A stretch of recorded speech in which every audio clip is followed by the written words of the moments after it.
On this Saturday night, the long weekend and the long pandemic. More COVID cases, more shutdown measures. It feels heavier and harder this time around. One province leads with a worrisome spike. The motive behind the attack on the U.S. Capitol. Hot housing market.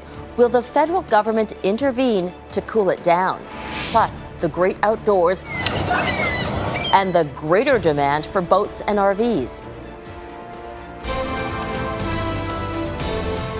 Global National with Robin Gill. Good evening and thank you for joining us. Canada has now surpassed 1 million cases of COVID-19, and there are more signs this pandemic is getting worse. Tonight, Alberta's chief medical officer says the province is investigating a significant outbreak involving the highly transmissible P1 variant, which first originated in Brazil. It's linked to a returning traveler, but no other details are available. Today, Alberta, BC, and Quebec are all reporting more than 1,000 new infections. And in Ontario, there were more than 3,000 new COVID-19 cases for the second day in a row. The hard-hit provinces are taking more measures to curb the rapid spread of the virus, but new variants are competing with pandemic fatigue. Abigail Bimman has our top story tonight. We can't because of COVID. There are a lot of can'ts this Easter. The Casey family lives in Gatineau, Quebec, one of 3 regions in a new lockdown with schools and non-essential businesses closed. A little lonely. It's kind of, it'd be nice to be around family and stuff. I got my folks doing a drive-by Easter hunt from Montreal, but then, they have to go home. Montreal isn't part of the shutdown, though many are calling for it to be. With the rise of the variants, which are more infectious and seem to be causing more severe disease, we have to realize that we are not out of the woods yet.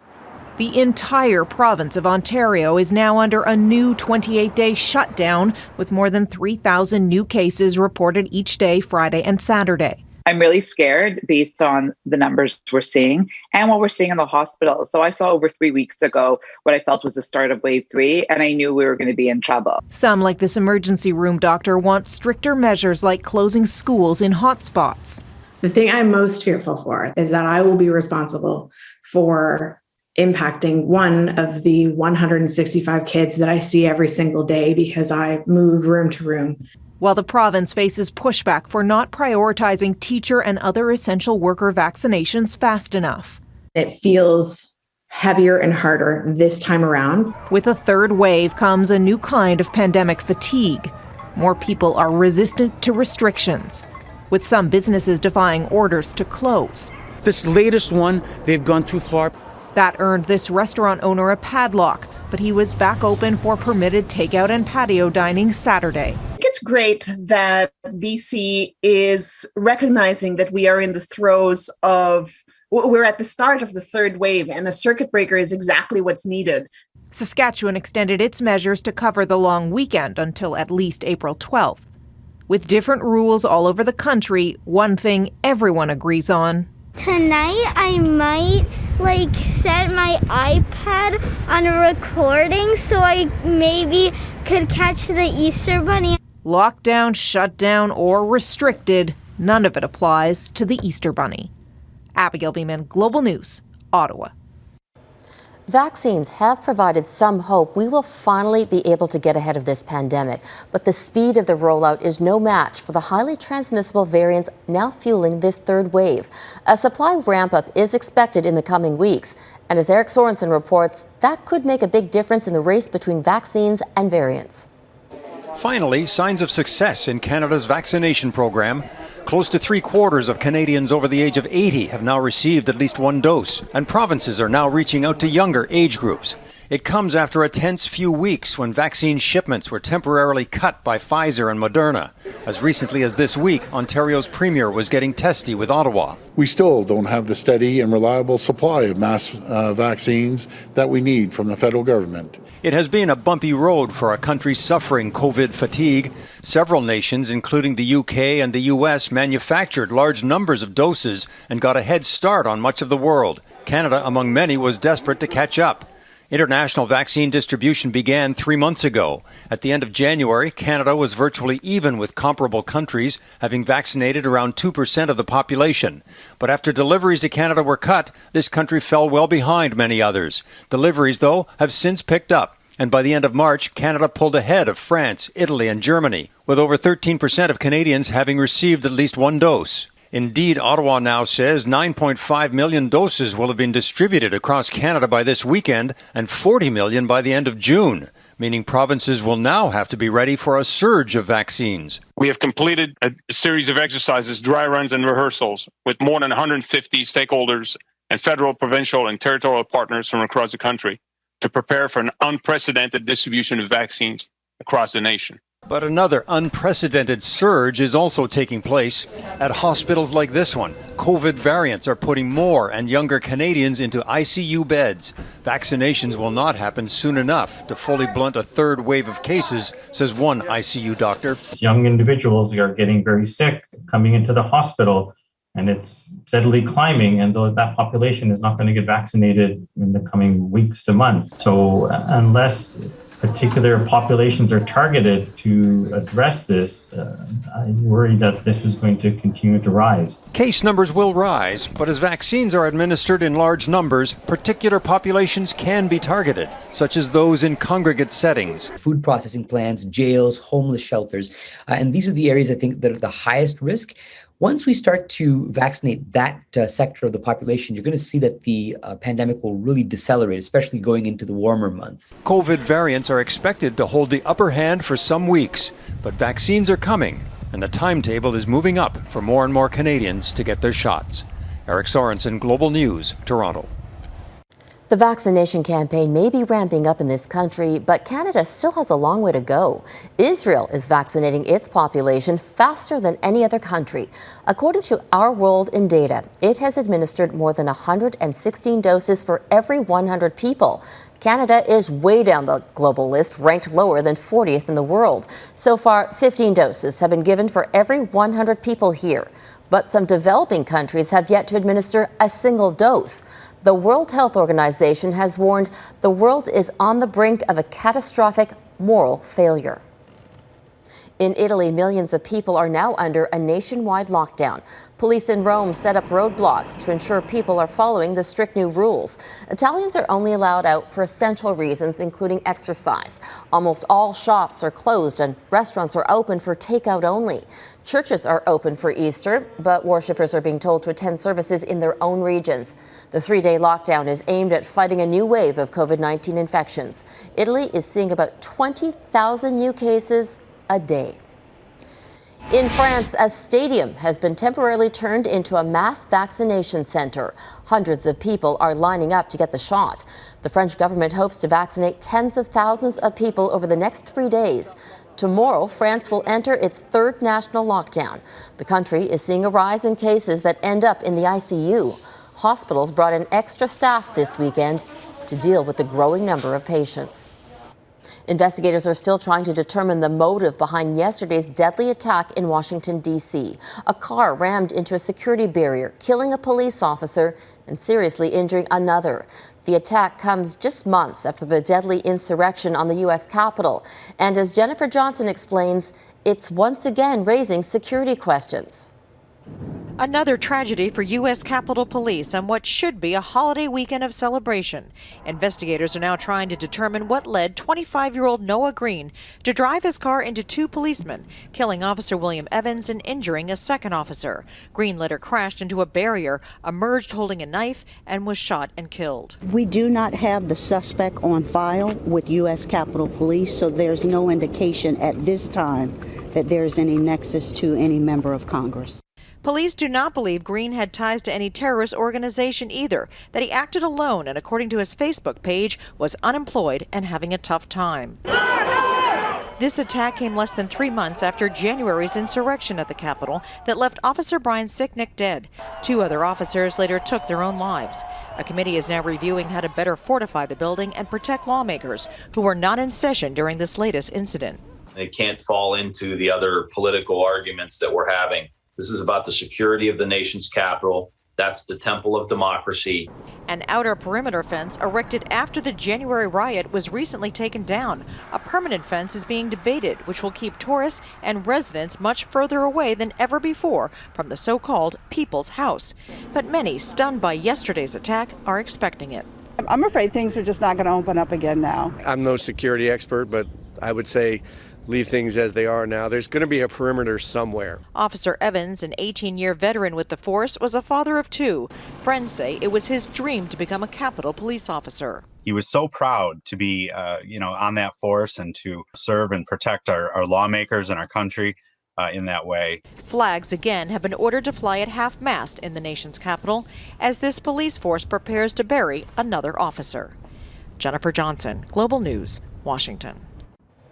There has been an alarming increase of anti-Asian hate in Canada. Major cities are reporting crimes targeting people of Asian descent have increased as much as 700% compared to the previous year. Small Business and International Trade Minister Mary Ng spoke about the troubling trend with our Ottawa Bureau Chief Mercedes Stephenson for this weekend's edition of the West Block. Mercedes?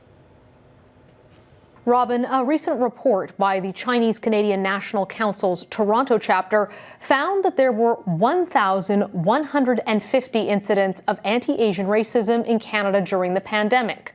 The report said many incidents involve people physically attacking, spitting at, or coughing on Asian Canadians. I asked International Trade Minister Mary Ng about this disturbing trend. I think one of the most heartbreaking things was just about a week ago when a very good friend of mine in Vancouver sent me a text that his 70-year-old mother sent to him. She was worried about going out for a walk and wanted to know where she might be able to buy pepper spray. This is Canada. How is that happening today? Ng said she's been working with community leaders and law enforcement to reduce the rise in racist incidents. She says it can start even in your own front yard. I hope that if you're walking down a street and you see anti-Asian racism taking place, that you stand up. I think Canadians want to do the right thing. We've always proven time after time that we do. We're going to need our allies. We need to stand up against racism, period, full stop. I also asked Mary Ng about one of her key portfolios, small business. With new lockdowns being announced, what measures is she considering to help those small businesses in the federal budget? Tune in Sunday morning to find out. Robin? Mercedes Stephenson in Ottawa. Thanks, Mercedes. Coming up, calls for a speculation tax to cool down the housing market.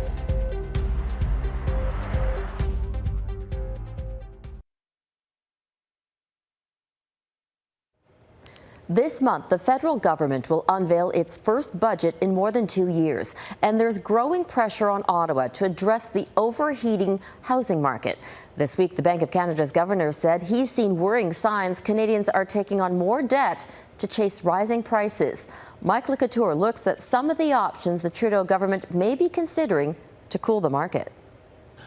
They are the literal signs of the times in Canada's red-hot housing market. According to the Canadian Real Estate Association, last year, the average home price in this country was over $570,000. CREA expects the national average home price to climb this year to just over $665,000. We're at this crossroads where we have very, very inflated housing markets. And real estate broker John Pasalis believes it's time for the federal government to step in and help cool down the market across the country, especially when it comes to real estate speculation. I think any policies that the government puts in place should really be making it harder for investors to capitalize on the housing market, not necessarily putting in policies that make it harder for first-time buyers to get into the market. A nationwide speculation tax is just one of the tools at the federal government's disposal to discourage house flipping, which drives up prices. Another thing driving the market is a growing number of Canadians who are worried they could be left out of the market boom. But there are other things Ottawa could do to help make housing more affordable as the pandemic has people looking for more living space. Another idea is to broadly increase capital gains on the sale of a home. But the minister in charge of housing says that's not on the table. We are not considering introducing a tax on residences and equity. There is mounting pressure on the Bank of Canada and other authorities to address the overheating housing market in places like Toronto and Lower Mainland BC. But it's now at the point where the Canada Mortgage and Housing Corporation is warning markets like Ottawa, Hamilton, Halifax, and Moncton are considered overvalued.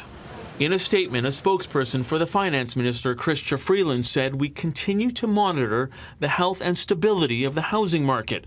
We cannot, however, comment on what may or may not be under consideration for the upcoming 2021 budget." And some feel the government may not have to intervene.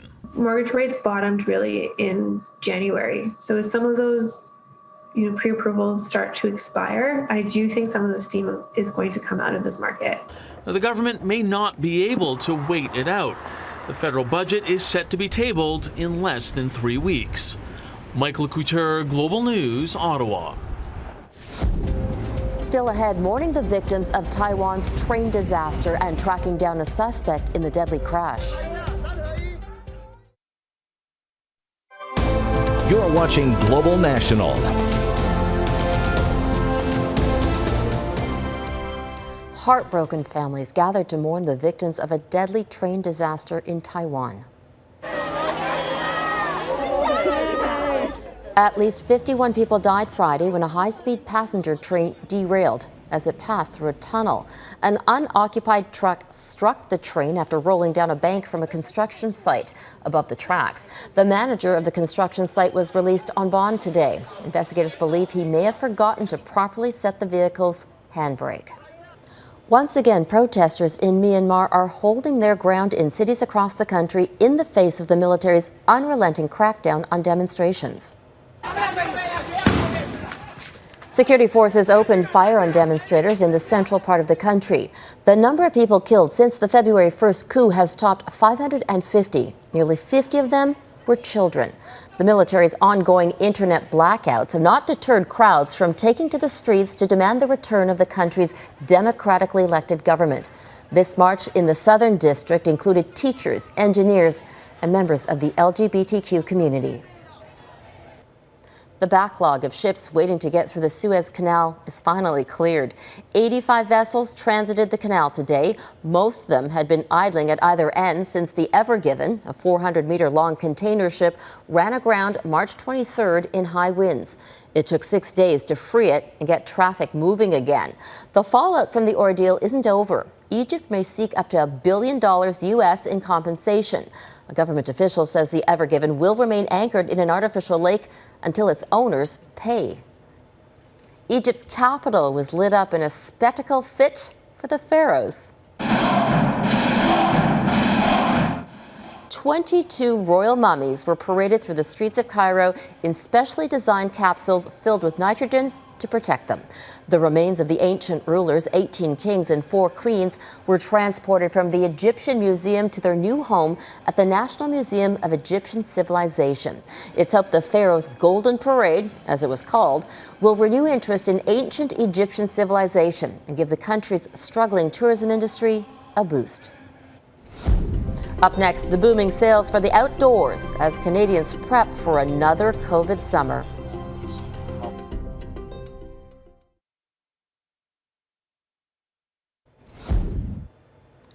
A couple in South Korea got in big trouble after accidentally vandalizing graffiti artwork by American artist John Won. The piece is worth over $600,000. The pair thought audience participation was allowed after seeing pots of paint and brushes in front of the piece. There were no charges, but a small fence and do not touch signs now guard the work.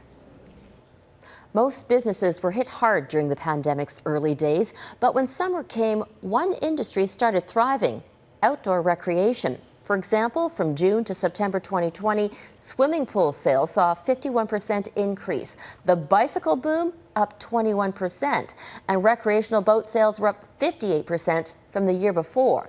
It looks like another summer of COVID discontent, and as Sean O'Shea reports, the demand for recreational items is skyrocketing once again. It's only spring, but with a second COVID summer ahead, Canadians are ready to shell out. I'm just spending my money on some fishing gear. Lockdowns, travel bans, and other restrictions are keeping people closer to home again. Everybody wants to get outdoors or renovate their house. Viewers tell us they can't find outdoor furniture. New bicycles are back-ordered and out of stock everywhere. Same with all-terrain vehicles. Fitness equipment is in short supply and pricey. The list goes on. But big-ticket items present some of the biggest challenges. Take boats, for example. It's possible you'll find something you want new right now. 60 days from now, I'm going to say it's going to go the other way, Sean. 90% of that opportunity will be gone. Back on land, it's even more challenging in the RV industry. COVID has certainly accelerated the appeal of RVing across all age groups. Rentals are up 650%, and manufacturers have been unable to keep up with the demand and growth. At this lot in Burlington, 90% of the units have been sold. We'd recommend you put your name on one, and it'll come in the next 4 to 8 months, and they're disappointed. Smaller units like this one are among the hottest sellers. Dinette, double-door refrigerator. Demand is high, but supply chain problems because of COVID have slowed down deliveries. The Texas state of emergency last month was unbelievable. It affected, you think of oil business from Texas, it affects plastics, glue, so many pieces that are used on trailers. The resale market for RVs and boats is booming too, but a caution. Buyer beware. Make sure you understand what you're buying. Buy from a reputable firm. Consumers are caught up in a mood to buy, paying a lot more than usual for a chance to spend time outdoors. Sean O'Shea, Global News, Hamilton. And that is Global National for this Saturday. I'm Robin Gill. We leave you tonight with a new take on Easter. In New Brunswick, the Easter Bunny is making an appearance, but this rabbit knows how important it is to stick to pandemic protocols.